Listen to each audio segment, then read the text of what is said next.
Ethan Ward had spent 10 long years living alone on his ranch, far from any town, far from noise, and far from people. He had chosen this life after losing almost everything he once cared about. The land was wide, open, and empty. For many, such a place would feel frightening or lonely, but for Ethan, it had become a kind of quiet shelter. He worked from sunrise to sunset, repairing fences, tending to his cattle, and checking the small stream that cut across his land. It was a routine that never changed, and in those 10 years, he had grown used to silence. Most mornings, the only sound he heard was the soft creak of the barn door or the gentle snort of his old horse, Jasper. Ethan talked to the horse sometimes, not because he expected an answer, but because it felt nice to hear his own voice after hours of complete quiet. Jasper had become his closest companion, listening without judgment, watching Ethan work with calm eyes.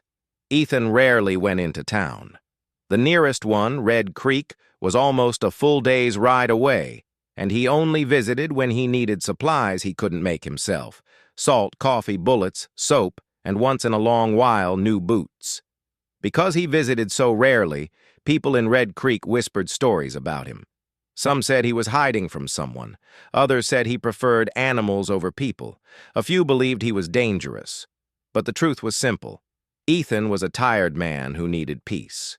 In 10 years, he had not spoken to a single woman. The few women who lived in Red Creek were busy with their own families, and Ethan had no reason to visit them. His life had shrunk to the boundaries of his ranch, and he accepted that. But sometimes, especially at night, when the wind blew cold and the house felt too big, he wondered what it would feel like to talk to someone again. Someone kind, someone warm, someone human. He would push the thought away quickly. Such feelings had no place in the quiet world he had built. One afternoon, after finishing his usual chores, Ethan stood on the porch with a cup of coffee in hand. The sky was bright and wide, and soft clouds drifted slowly across it. Everything seemed normal, peaceful, just like any other day, until he noticed something unusual in the distance. The dust on the far side of his land was disturbed, forming a pattern he knew well: tracks. They were faint but fresh, as if someone had passed through early that morning. Ethan crouched down, examining the marks closely. They weren't the heavy tracks of cowboys or hunters. They were light, almost too light. The hooves were small, and the steps seemed unsteady, as if whoever rode the horses didn't know how to ride well. Ethan frowned. Children, he murmured to himself. It didn't make sense. No one traveled this far out, and certainly not children.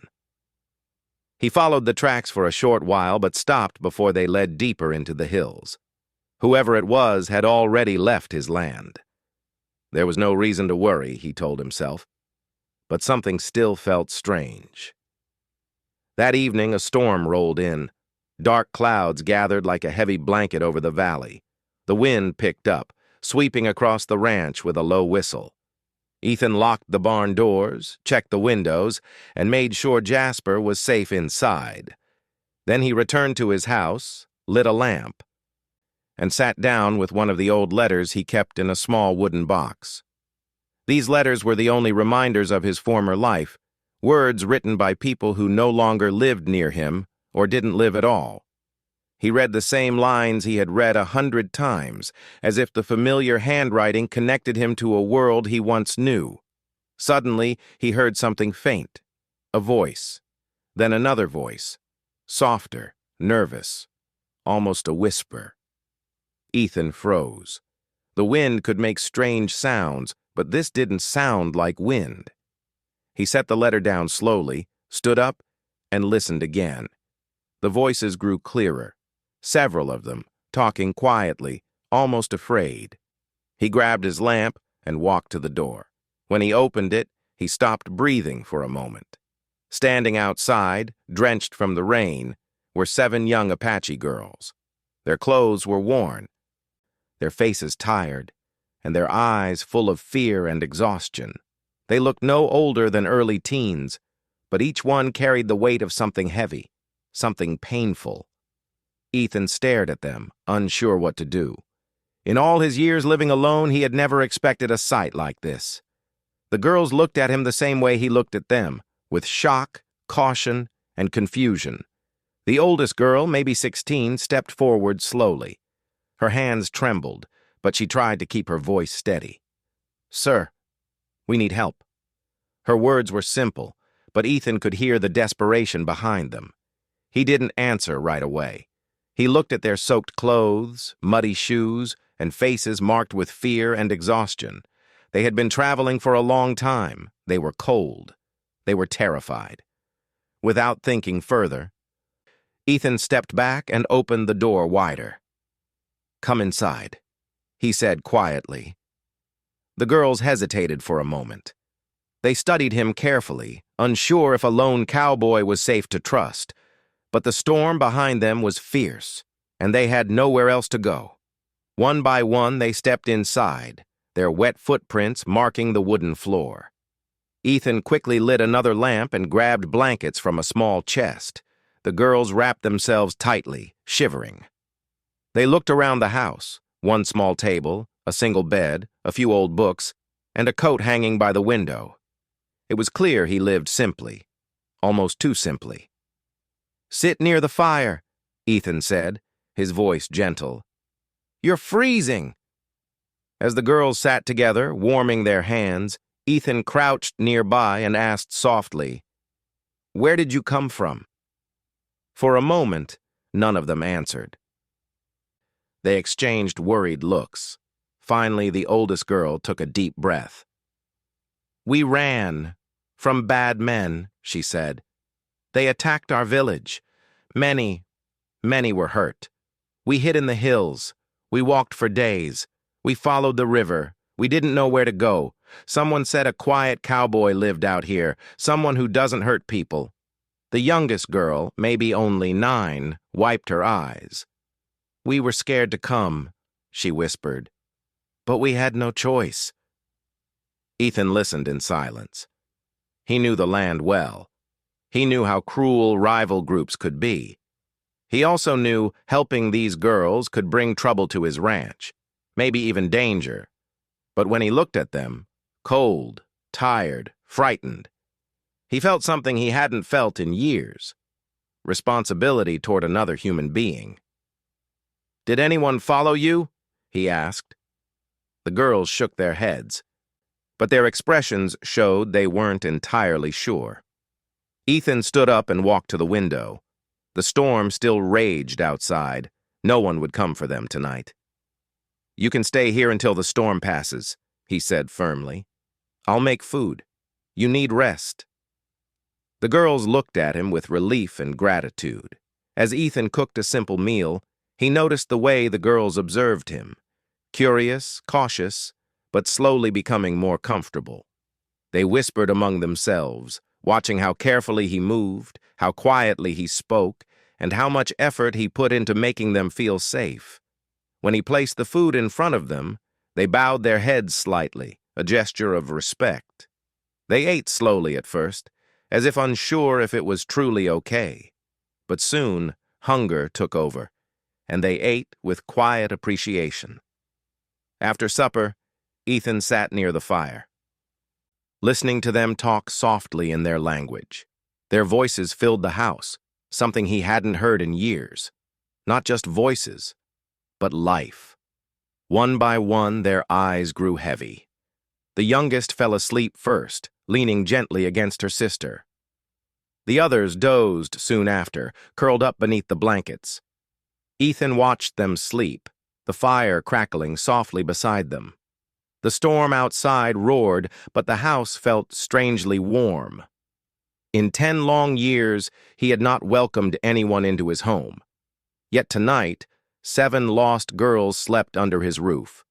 He felt something shift inside him, something he couldn't name, something he hadn't felt in a very long time.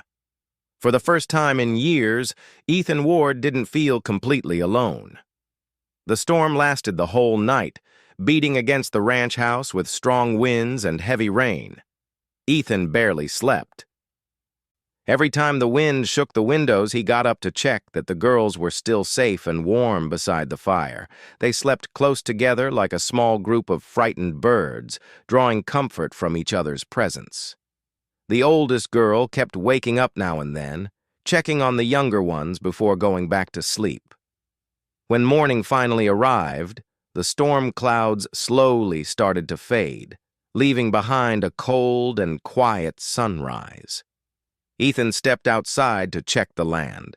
The ground was muddy, the fence near the north pasture had fallen, and one of the water barrels had tipped over. It would take him the whole day to fix everything. Normally, he would begin working right away, but today he had 7 unexpected guests inside his house. Guests who needed safety before anything else. When he walked back inside, he found the girls awake. They were sitting quietly near the fire, blankets wrapped around them. They looked shy, unsure if they should speak first. The youngest girl tried to hide behind her sister, peeking at Ethan with big, frightened eyes. "You all sleep well?" Ethan asked softly. The oldest girl nodded. "Yes. Thank you for helping us." "You're safe here," he replied, trying to offer a small smile. "You don't have to be scared." The girls exchanged glances. Even though they were still unsure about him, his kind tone eased their hearts a little. Ethan prepared breakfast. Nothing fancy, just warm biscuits and boiled eggs. The girls ate silently but gratefully. After they finished, the oldest girl placed her hands on her knees and sat straighter. "My name is Tala," she said. "These are my sisters and cousins." She pointed to each one carefully. Their names were gentle and musical, but Ethan could barely pronounce them. He tried his best, and the girls smiled softly when he mispronounced a few. "Tala," he repeated, getting her name right. "I'm Ethan." The girls nodded. They already knew his name. They had heard stories about him from travelers passing near their village. Stories about a quiet cowboy who never caused trouble and lived far away from everyone. Tala took a deep breath, as if gathering strength. "We didn't mean to bring danger to your home," she said. "But we didn't have anywhere else to run." Ethan listened patiently. He could see how heavy her worry was. "You didn't bring danger," he answered. "You came to the safest place you could reach." Tala lowered her head, grateful, but her eyes filled with tears she tried to hide. Ethan looked at the rest of the girls and understood they were waiting for her to continue, so he did not interrupt. She spoke slowly, choosing her words carefully. "Our village was attacked 3 nights ago. A rival group came without warning. They destroyed homes and scared everyone. We hid behind rocks until they left, but when we came out, everything was gone." Her voice cracked a little, but she continued. "We didn't know where our parents were. We didn't know if they escaped or were taken. We only knew we had to get away before the attackers came back." The younger girls looked down, their faces filled with sadness. Ethan felt a tightness in his chest. He could picture the fear they must have felt, running in the night, hearing screams and hoping to survive. "We walked for miles," Tala said. "We followed the river because we knew it would lead us away from danger, but we got lost. We were hungry and tired. We heard about you from someone who once passed near our land. They said you were a man who didn't hurt people." Ethan looked away for a moment, hiding the emotion in his eyes. "You did the right thing coming here," he said in a steady voice. "I'm glad you found my place." The girls relaxed a little.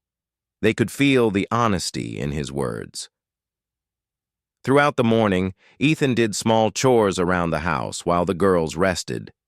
They helped in simple ways, gathering wood, cleaning dishes, straightening blankets. They wanted to be useful and not feel like a burden. When the sun rose higher, Ethan went to check his animals, and the girls followed him shyly. They watched him feed Jasper, brush his coat, and refill the water trough. The youngest girl reached out to touch the horse, and Jasper lowered his head gently, as if sensing her fear. "He likes you," Ethan said. The girl smiled for the first time since she arrived. Ethan spent the rest of the morning fixing the broken fence near the pasture. He expected to work alone, but soon he heard light footsteps behind him. He turned and saw 3 of the girls carrying small pieces of wood. "We want to help," Tala said. Ethan hesitated at first. The work was hard and the tools were heavy, but the girls insisted, so he found small tasks they could safely do, holding nails, gathering fallen branches, carrying small rope pieces. They worked quietly but with impressive determination. It surprised Ethan. Despite all they had been through, the girls remained strong, trying to support each other and lighten his load. He respected that deeply. Around noon, Ethan took a break, wiping sweat from his forehead. The sun was warm again, drying the wet earth. The girls sat nearby, sharing dried berries they had saved in small cloth pouches. Tala looked at him seriously. "Ethan, will the bad men come here looking for us?" It was a question he knew was coming. He sat down on a nearby log, choosing his words carefully. "They might," he said honestly. "But this land is wide. It's hard for anyone to find a single ranch unless they already know where it is. And if they do come—" He paused, looking at their anxious faces. "I won't let anything happen to you." The girls said nothing, but their eyes softened. They believed him, not because he looked strong, but because he had already shown kindness when no one else would have. Later that afternoon, as Ethan repaired the barn door, the girls explored the ranch more with their careful steps. They looked at the trees, the stream, and the hills around the ranch. For the first time in days, the world didn't feel like a place to run from. It felt calm, almost safe. Inside the house that evening, Ethan cooked stew for supper. The smell filled the room, making their stomachs growl softly. As they ate, they talked more openly. The girls shared small stories about their home, how they used to gather berries, how they played near the river, how they helped their elders with daily chores. Ethan listened quietly.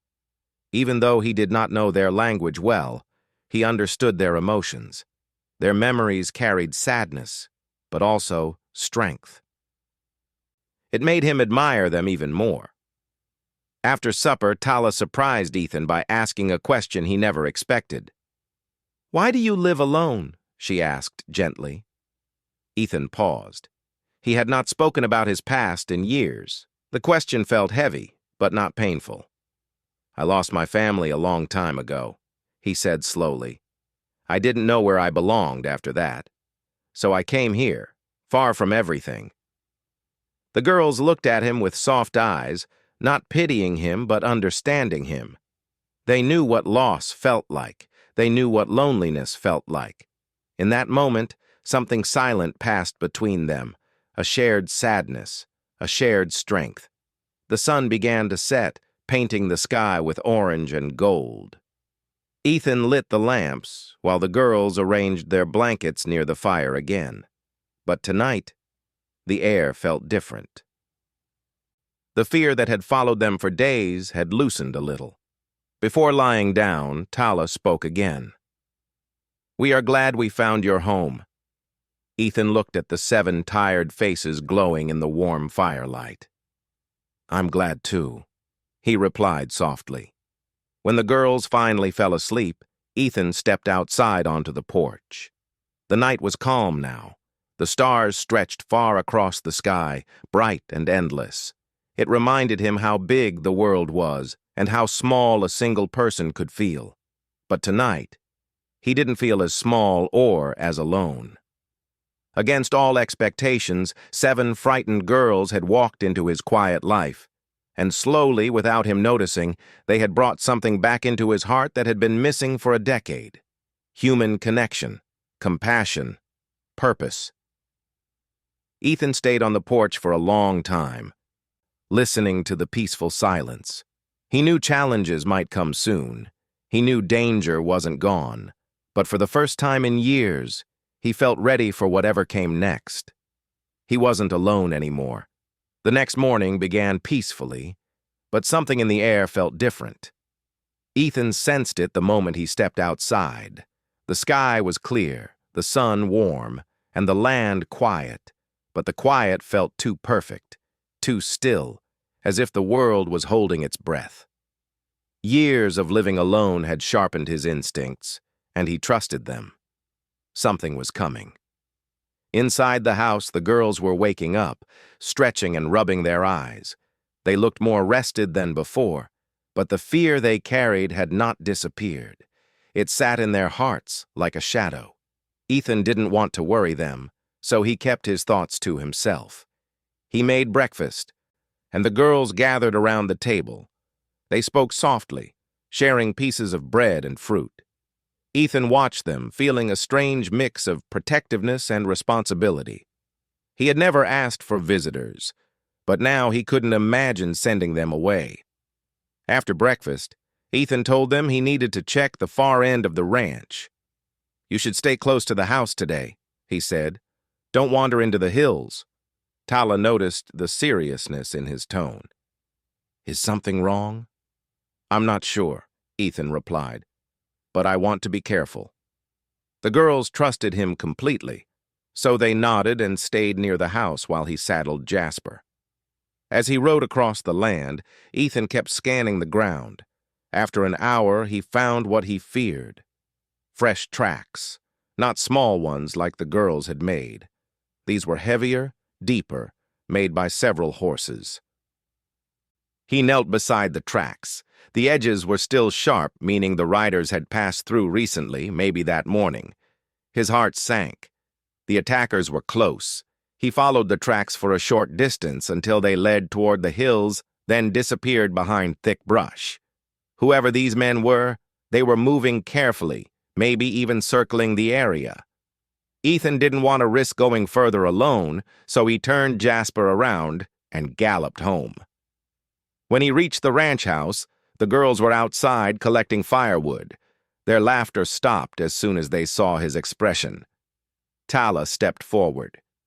"Ethan, what happened?" He didn't want to scare them, but he couldn't hide the truth. "I found horse tracks," he said quietly. "More than one. They're close." The younger girls huddled together, fear returning to their eyes. The memory of the attack on their village still haunted them. Ethan quickly motioned them inside. "Listen," he said firmly.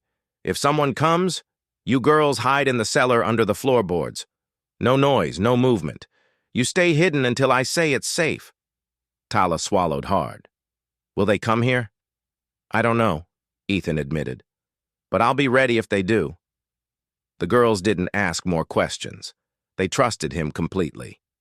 Ethan spent the next hour preparing. He checked every door, every window, and every corner of the ranch. He reinforced the back entrance with planks and placed a heavy bar across the front door. Then he went to the barn and uncovered something he hadn't touched in years, his old Sharps rifle. It was dusty and stiff, but still sharp and reliable. He loaded it slowly. The metallic clicks echoed in the quiet air. The girls watched from the doorway, their expressions tense. They didn't say anything, but the look in their eyes told Ethan everything. They feared losing the person who had given them safety when the world had taken everything else. Around midday, Ethan walked to the porch, rifle in hand. The land stretched wide in front of him. Nothing moved except the wind stirring the grass. He waited. Hours passed. The sun climbed high, then slowly began to descend. Just when he started hoping that maybe, just maybe, the riders had passed without noticing his ranch, he saw something move near the distant ridge. Horsemen, 3 of them. They rode slowly, scanning the land like hunters searching for tracks. Ethan's grip tightened. He stepped inside and whispered to the girls. "Go," he said. "Cellar now." They didn't argue. They lifted the floorboard quietly and climbed down into the dark space just big enough for all 7 of them. Tala looked up at Ethan one last time before closing the wooden lid. Her eyes said everything: fear, trust, hope. Ethan placed a rug over the floorboard and stood tall. Then he waited. The riders stopped their horses about 20 yards from the porch. Their faces were stern, their eyes narrow. They looked around and slowly approached. Ethan stepped outside with his rifle resting calmly on his arm. He didn't point it at them, but he didn't hide it either. "Can I help you?" he called out, his voice even. The man in front, a broad-shouldered rider with sharp eyes, narrowed his gaze. "We're looking for runaways," he said. "7 girls. Apache. They headed this way." Ethan kept his face calm. "I haven't seen anyone." The rider studied his expression carefully. "You live alone out here?" "I do." "Strange place for a man to be alone," the rider said, taking a slow step forward. "I like quiet," Ethan replied. "Don't see many visitors?" The man's eyes scanned the ranch house, the barn, the land behind Ethan. "Mind if we look around?" "Yes," Ethan said simply. The rider's jaw tightened. "We're not asking permission." Ethan shifted his rifle slightly, not raising it, but making its presence clear. "You're on my property," he said quietly. "You can turn around and leave. There's nothing here for you." The silence that followed was heavy. The second rider leaned forward on his saddle. "You sure about that? Those girls might be hiding. They're worth trouble to some people." Ethan's heart pounded, but his voice stayed steady. "No one's here but me." The leader glared at him, trying to read the truth in Ethan's eyes. But Ethan had lived through worse moments in his life. His calmness came from experience, not fear. Finally, after a long, tense moment, the rider spat into the dirt. "We'll be searching the hills," he said. "If you see anything, or anyone, you tell us." "I will," Ethan replied. The riders turned their horses slowly, as if they expected Ethan to slip or reveal something. But he stood completely still. When they were far enough away, they rode into the hills again, disappearing behind the rocky ridge. Only when they were fully out of sight did Ethan breathe again. His hands trembled slightly, not from fear, but from the weight of what he had just done. He had lied to dangerous men. He had protected the girls. And now he knew the riders were close enough to return at any moment. He stepped back inside the house, lifted the rug, and opened the floorboard. 7 scared faces looked up at him. "They're gone," he whispered. "For now." The girls climbed out one by one, hugging each other tightly. The youngest girl wrapped her arms around Ethan's leg without thinking. He froze for a moment, then gently put a hand on her shoulder. "You all right?" he asked softly. She nodded, but didn't let go. Tala stepped closer. "They will come back, won't they?" Ethan didn't lie. "Maybe, but I won't let them find you." That night, the ranch house looked the same from the outside, but the feeling inside had changed. The girls stayed close to Ethan, speaking quietly, sometimes holding each other when the wind made noises outside. Ethan checked the windows over and over. He barely slept. But something remarkable happened during that long night. The girls, despite their fear, started trying to make him smile. One braided the youngest girl's hair. Another told a small story from their childhood. Tala sat near Ethan and thanked him again for protecting them, her voice sincere and warm. Ethan felt something fill his chest, a strong, silent kind of courage. He was no longer just a lonely cowboy on an empty ranch. He had people to protect now, people who trusted him completely. He sat awake until dawn, watching over them like a quiet guardian. The danger had not passed, but neither had his resolve. For the first time in 10 years, Ethan Ward was not living for himself. He was living for 7 innocent lives depending on him. And he would not let anything happen to them. The next morning came with a pale, cold light spreading across the open land. Ethan had barely slept, but he rose with a clear mind. Danger was still out there, and he needed to decide what to do before the riders returned. The girls were awake too, sitting quietly near the fire. Their faces showed tiredness, but there was something else. Trust. They looked at Ethan the way people look at someone they believe will protect them. He boiled water for tea and handed each of them a warm cup. The steam from the cups rose gently, calming their nerves a little. Ethan sat across from them, thinking carefully before he spoke. "We can't stay here for long," he said. "Those men might come back. If they do, they will search harder." Tala hugged the youngest girl closer and asked softly, "Where will we go?" Ethan looked at the land through the window. He knew every hill, every river, every canyon. He had lived here long enough to understand where trouble could find them and where safety might exist.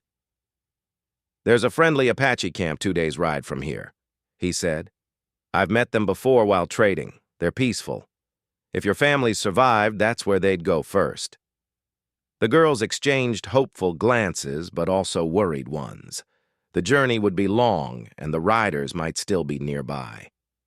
Ethan leaned forward. "I'll take you there. I know the land. We'll avoid the main trails." The girls looked at him with wide eyes. He had already risked so much for them. Now he was offering even more. Tala whispered, "You don't have to do all this for us." "Yes, I do," Ethan said gently. "You came to my home when you needed help. I can't let you walk into danger alone." Those words made the girls' eyes shimmer. They had lost almost everything in the past few days, but here was someone who had chosen to stand with them. Someone who owed them nothing, yet gave them everything he could. They prepared quickly. Ethan packed dried meat, biscuits, and water. He saddled Jasper and loaded the supplies carefully. The girls helped quietly, as if afraid to waste even a second. Ethan studied the sky. It was clear, and the wind was calm. A good day for travel, but also a good day for trouble. Before they left, Ethan walked around the ranch one last time. The place felt different now, as if the walls and ground held new memories. In just a few days, laughter, fear, and hope had returned to the house he once thought would stay silent forever. He sighed. Maybe it was time for a change anyway. The girls stood ready near Jasper. The youngest held Tala's hand tightly. Ethan looked at all 7 of them and said quietly, "Stay close, move quietly, listen to me at all times." They nodded. The journey began. They walked through tall grass, moving away from the main road. Ethan led the way, constantly watching the horizon. The girls followed in a single line, stepping where he stepped. The sound of their footsteps was soft, blending with the rustle of the wind. After an hour of walking, Ethan suddenly raised his hand. Everyone froze. Jasper snorted quietly, sensing the tension. Ethan pointed toward a distant hill. A thin trail of smoke rose into the sky. The riders were close. "We go around," Ethan whispered. They moved into the trees, staying hidden beneath the branches. Ethan felt his heart beating fast. Each step carried weight. Each sound carried danger. The girls understood, their breaths quiet and careful. By midday, they reached a narrow canyon. The walls were steep but offered cover. Ethan checked for footprints. None. It was safe for now. "We'll rest here," he said. The girls sat down, exhausted but relieved. Ethan gave them water, making sure the youngest drank first. As they rested, he kept watch from the canyon entrance. His eyes never stopped scanning the land. Tala approached him slowly. "Ethan, thank you." He looked at her with calm eyes. "You don't need to thank me." "But we want to," she said softly. "Many people would have sent us away, or ignored us." "You didn't." Ethan looked at her and spoke honestly. "I lost people once. I know what fear feels like. I know what it means to run with no place to go. No one should go through that alone." Tala's eyes softened with understanding. She went back to sit with the others, and Ethan continued his watch, feeling something heavy yet comforting in his chest. After resting, they continued their journey. The land changed gradually. Open grass gave way to thick brush, then to tall pine trees. The air smelled fresh, filled with the scent of earth and needles, but the danger followed. Late in the afternoon, Ethan heard faint hoofbeats, very faint, but unmistakable. He stopped abruptly. "Down," he whispered. The girls crouched behind fallen logs and bushes. Ethan pressed his back against a tree, holding his rifle low but ready. The hoofbeats grew louder. Ethan's heart felt like a drum in his chest. 2 riders appeared on the ridge above them. They scanned the land slowly. Ethan didn't breathe. The girls stayed still, their bodies tense and small. One of the riders pointed toward the canyon they had passed earlier. The other nodded. After a tense moment, they turned their horses and rode away in the opposite direction. Only after a long silence did Ethan finally allow himself to breathe. "We need to move quickly," he whispered. They walked until the sky darkened. When night fell, Ethan found a hidden clearing surrounded by rocks where they could rest safely. He built a small, smokeless fire and let the girls sleep while he kept watch. His eyes never left the shadows. Not once. At dawn, they continued their journey. The air was cool, and the sun painted the mountains with soft light. The land felt peaceful for the first time. When they reached a ridge overlooking a valley, the girls gasped softly. Below them stood a large Apache camp. Tents, smoke from cooking fires, and figures moving gently between the shelters. It was peaceful, alive, and human. Tala grabbed Ethan's arm. "This is our people's camp," she whispered with trembling hope. Ethan nodded. "Let's go." They walked down the slope. The camp noticed them quickly. Men and women stepped forward, cautious at first, then suddenly emotional as they recognized the girls. A woman cried out and ran to them, gathering them into her arms. The camp filled with relieved voices and tears. Tala turned to Ethan, tears in her eyes.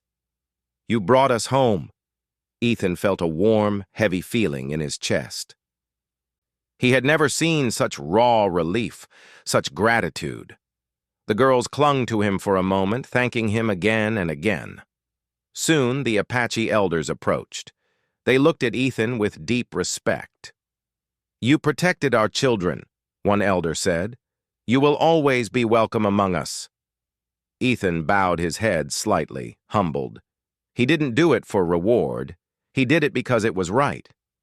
As he prepared to leave, the youngest girl ran up to him and placed something small in his hand, a handmade bracelet woven with bright beads. "For you," she whispered, "so you remember us." Ethan's throat tightened. "I won't forget."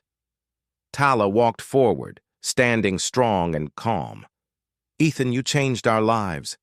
If you ever come near our land again, you will never walk alone." He nodded, not trusting himself to speak. Ethan mounted Jasper and looked at the 7 girls one last time. Their faces, once full of fear, now glowed with safety and hope. He turned Jasper around and rode away slowly, the bracelet warm in his hand. When he reached the ridge again, he looked back. The girls were still watching him, waving softly. For 10 long years, Ethan Ward had lived alone, believing loneliness was his fate. But helping 7 frightened girls had changed something in him forever. He rode back to his ranch not as a lonely cowboy, but as a man who remembered what it felt like to protect, to care, and to matter. His quiet life would continue, but his heart was no longer empty. He was part of 2 worlds now, and he knew he would never be truly alone again.